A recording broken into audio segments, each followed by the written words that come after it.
विद्यार्थी मित्रों नमस्कार। आज आपणे 12मुं चेप्टर रानी पाठना लेखिका है महादेवी वर्मा, जेमणे रानी नामनु गोड़ीनु एक पात्र अने एना बे साथीओ निक्की अने रोजी ने लेखिका पोते प्राणीओ प्रत्ये केवो स्नेह अने प्रेम धरावे छे एनुं वर्णन कर्युं छे। तो आपणे जोईए एना विषे माहिती। रियासत होने के कारण इंदौर में शानदार घोड़ों और सवारों का आधिक्य था। रियासत यानी रजवाड़ा।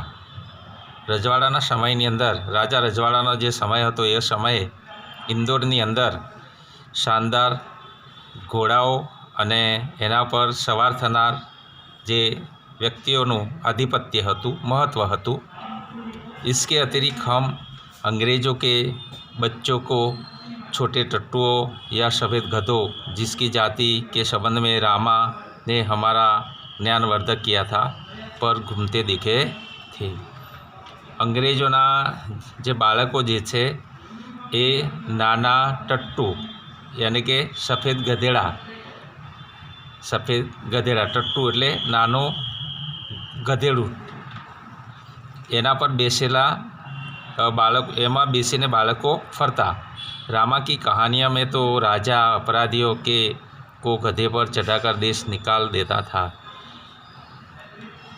पहला एवुं हतुं के जे कोई अपराध करे, गुनो करे तो एने घोड़ा पर बेसाड़ी अने देश निकालनी सजा करवामां आवती। इन्हें गधों पर बैठकर प्रसन्नता से घूमते देखकर विश्वास करना कठिन था कि इन्हें दंड मिला है।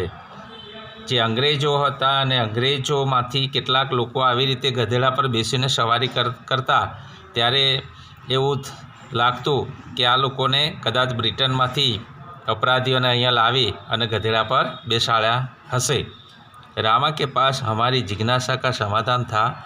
इन्हें विलायत में गधे पर बैठने का दंड देकर भारत भेजा गया है क्योंकि वहाँ यह वाहन नहीं है। विलायत एटले इंग्लैंडनी अंदर त्यां जे लोको अपराधी होय ए अपराधी लोकोने अहींया मोकली अने तेनी सजा करवामां आवती हशे केम के त्यां गधेड़ा नथी। एक दिन हम तीनों ने बाबूजी को मौखिक स्मृति पत्र मेमोरेंडम दिया था कि हमारे पास छोटा घोड़ा न रहना अन्याय की बात है। लेखिका पोते विचारे छे के अमारी पासे घोड़ा जे छे ए अमारी पासे नथी। केटलाक लोको घोड़ा पर बेसे ज्यारे अमारी पासे घोड़ा नथी। यदि अन्य बच्चों को घोड़े पर बैठने का अधिकार है तो हमें भी वह अधिकार मिलना चाहिए। जे लोको घोड़ा पर बेसे छे एमने घोड़ा पर बेसवानो अधिकार तो अमने केम नथी। एम बाळकोनी अंदर आवी जिज्ञासा वृत्ति वधारे होय। बाबूजी ने हंसते हुए पूछा, सफ़ेद टट्टू पर बैठोगे? तुम कहो के साथ ठेलम ठेल के उपरांत मैंने अगुआ होकर गंभीर मुद्रा में उत्तर दिया। पूछे है कि सफ़ेद टट्टू गधेड़ू जे छे एना पर बेसो। सफ़ेद टट्टू नानो गधेड़ू जेने कहेवाय घोड़ानी एक जाति नानू एना पर बेसो तो एने तो शुं कहेवामां आवे गधेड़ू। सफ़ेद टट्टू तो गधा होता है जिस पर बैठा कर सजा दी जाती है। एना पर तो जे अपराधी हो ये लोग बेसी सके छे।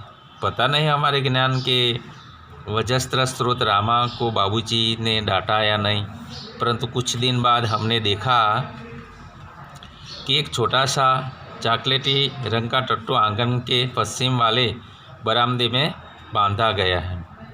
एक चॉकलेटी रंगनो टट्टू घोड़ानी जात जेने कहेवामां आवे छे पोतानुं जे आंगणुं छे त्यां पश्चिम भागनी अंदर वधारानी जे जग्या छे एनी अंदर बांधवामां आव्युं छे।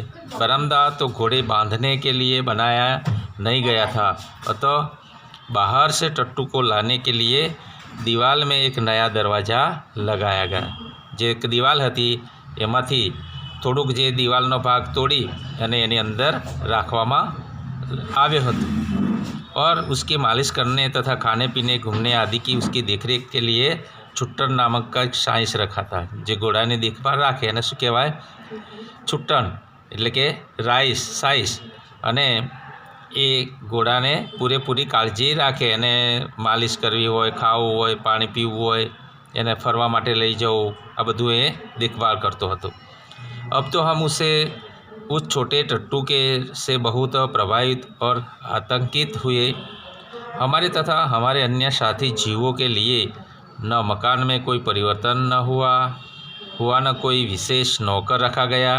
रामा को तो नौकर कहा नहीं जा सकता। रामा ने नौकर कहवामां आवे नहीं, क्योंकि वह तो डांटने फटकारने के अतिरिक्त हमारे कान भी खींचता था और हमारी खिड़की तक दरवाजे में परिवर्तित नहीं हो सकी, जिससे हमें रोजी और निक्की के साथ कूदने के कष्ट से मुक्त हो सकते। बालकों से नाना बालकों जेनी वृत्ति केवी हो, रमत वृत्ति। बाबूजी से यह सुनकर भी वह टट्टू हमारी सवारी के लिए आया है। એવું સમજે છે કે આ ટટ્ટુ અમારી સવારી માટે આવ્યું છે, અમારે એમના પર બેસવું જોઈએ। हम सब 4-5 दिन उस रुष्ट और अप्रसन्न ही घूमते रहे, परंतु अंत में उसने हमारी मित्रता प्राप्त कर ली।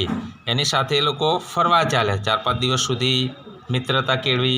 रामा ने उसका नाम पूछने पर ज्ञात हुआ कि उसने पेला बाळको रोजी अने निक्की ने पेला रामा ने पूछे कि आ जे घोड़ानी जात जे छे कई छे, तो के ताज रानी। इन्हें ताज रानी कहकर पुकारा जाता है। ताजमहल का चित्र हमने देखा था। ताज रानी शू नाम आपेलू छे? ताज रानी। रामा और कल्लू को माँ की सभी कहानियों में रानी के सुख दुख की गाथा सुनते सुनते हमें उसके प्रति बड़े सदस्य हो गए। रोज આવી રીતે હળી મળીને રહેતા, એટલે એની ગાથા સાંભળી અને અમે બધા દરરોજ एक मित्रता प्राप्त करी ली थी। ताजमहल जैसे भवन की रानी होने पर भी यह वहाँ से कहानी की रानी की तरह निकाल दी गई है। यह कल्पना करते ही हमारी सारी ईर्ष्या और सारा रोष करुणा से पिघल जाए, ओगળી जाओ। रोष गुस्सो जे छे ओगળી जाए छे कि आवी ताज रानी ने अहींया लाववामां आवी छे। हम उसे अधिक आराम देने के उपाय सोचने लगे અને આરામ કેવી રીતે આપી શકાય એ અમે વિચારવા લાગ્યા। તો વિદ્યાર્થી મિત્રો, આપણે અહીંયા લેક્ચર નંબર જે 7 છે એમાં જે રાની 12મું ચેપ્ટર અને મહાદેવી વર્મા એ બહુ સરસ એની માહિતી આપેલી છે કે પ્રાણીઓ પ્રત્યે કેવો પ્રેમ છલકાય છે અને બાળકો જે છે, બે પાત્રો જે રોજી અને નિક્કી એની સાથે કેવી રીતે રોજિંદા જીવનમાં વણાઈ જાય છે એનું ખૂબ સરસ વર્ણન કર્યું છે। બાકીની માહિતી આપણે પછીના તાસમાં જોઈશું। એનું કેવું વર્ણન કર્યું છે એ પછી આપણે જોઈશું। તાજ રાની કેવી છે તે। તો ત્યાં સુધી રજા આપશો। અસ્તુ।